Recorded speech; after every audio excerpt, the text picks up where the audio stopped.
So it's now holding on for all that time. Now I'm going to bring my cursor to frame 14. I already have the first position set, which is off screen. And you see that red dot? That's showing that it's off screen. Now I want to make a quick notation here. With the transform tool selected, right above it, you'll see this icon. This is the animate on button. By default, it's on, and we want to keep it on while we're doing the animation. So now what I'm going to do, both of the ground and the cube are selected right now because I extended the exposure on both of them. I just want to select the cube. And at frame 14, I want it to land.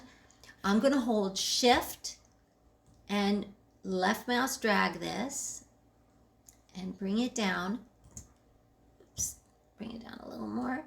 Holding shift and release. And whoopsie, you know what I did? I did this on the cube layer. I want to do this on the peg layer. So that was actually something good for you guys to learn from, is I had this layer selected, and when I moved it down, let me show you again what I did. Holding shift, drag it down. You see it made these two dots in this layer. I don't want them in this layer. Remember I said I want to do it on the transform layer, so I'm going to Control Z to undo that and click the peg layer. We want to be sure we're using the peg layer, and I'm going to hold shift and bring it down. Now release, and you see this is representing the animation, and it's happening on the peg layer, not the drawing layer. We want to do that on the peg layer. It just keeps everything clean. So now if I play this back, there's your motion. We have the animation.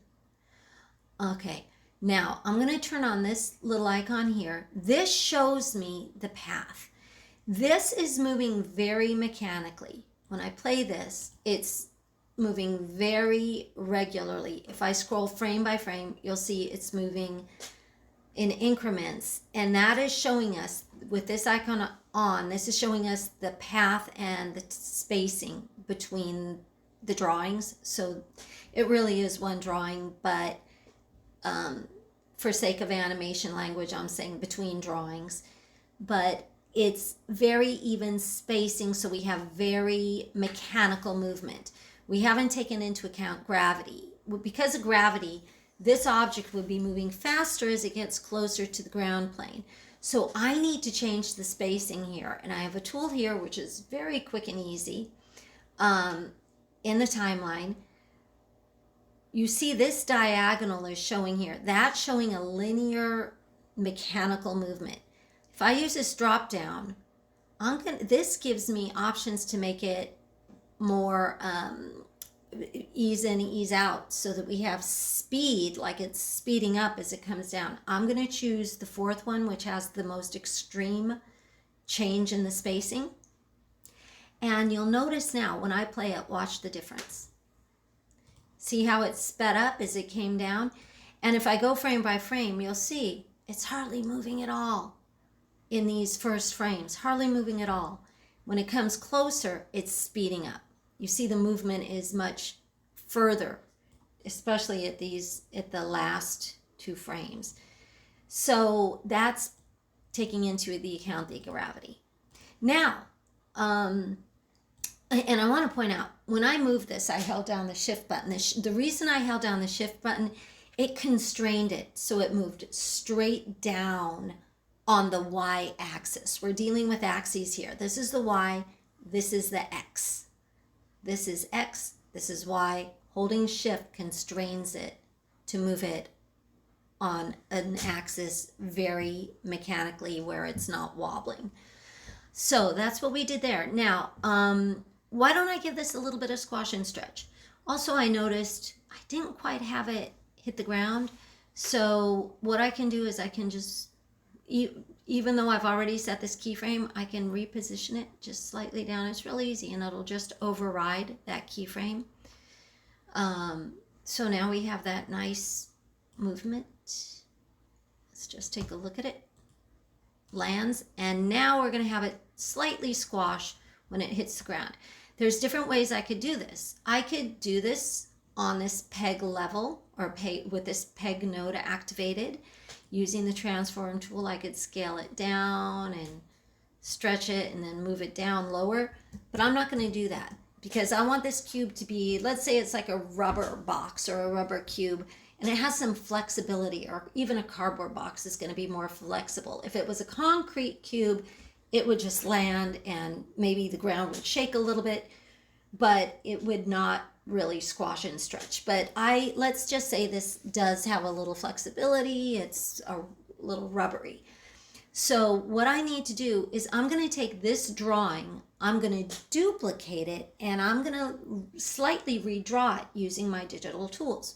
So the way we do this, right now on my timeline, I'm at frame 15. Now there's no keyframe. There's keyframes on frame 1 and frame 14. That's what those dots represent, is keyframes. This line is representing motion calculated by Harmony. Frame 15 is just holding on that drawing 1. But what I'm going to do is I'm going to duplicate this drawing, and the way we do this, I need to select the drawing node now, because now I'm going to work with the drawing, and I use this icon here, which is duplicate drawing.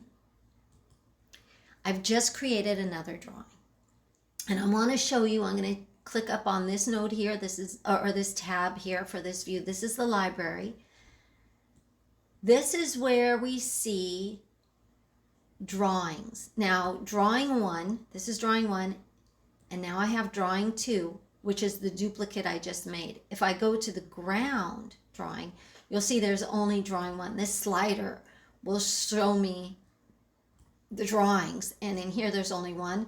Here we have 2, 1 and 2. These are called drawing substitutions, the drawing substitution window. So drawing 2 is now selected. I'm on frame 15. I'm going to go to the drawing view. Okay, and I'm going to select, there's vertices here. I'm going to use this tool. This tool will allow me to see and select and move vertices. See that? Now I only have 4 vertices. I need to add some vertices here so that I can have more to work with to draw. Like I want to draw curved sides here. So to add the vertices, I'm going to hold Command. I'm going to click, just click, holding Command down. I'm adding vertices. So I've just added vertices to give me more flexibility. Now I'm going to select these 3 vertices and I'm going to move them. I'll just move them manually. I'm holding left mouse drag, and I will move these 3, left mouse drag. Now I'll select this one here and drag, just giving a little bit of a more of a curved shape. Might even move them all out a little more slightly. Maybe move these all out a little more slightly. And then I'm going to take these at the top and bring them down, because it's squashing and stretching a little bit, right? Maybe even move these in slightly. This is where this can get really fun. You can, and what I'm doing right here now is just a very simple little demo, but this can get very fun. So now if I go to the camera view, you'll see the 2 different drawings. Drawing 1 to 2. So now I have a squash. That's drawing number 2 is squashing. And I'm going to let that hold 4 frames. So let's go 15, 16, 17, 18. Frame 19, we're going back to not squash. So I'm just going to drag the slider and pop it back to frame 1. Or not frame 1, drawing 1, to be clear here. So now if we play the animation, let's see what we have. Very good. So I just showed you a quick little demo on how you can set keyframes and do animation on a peg node, and also how you can substitute drawings on a drawing node. And let's stop it right there.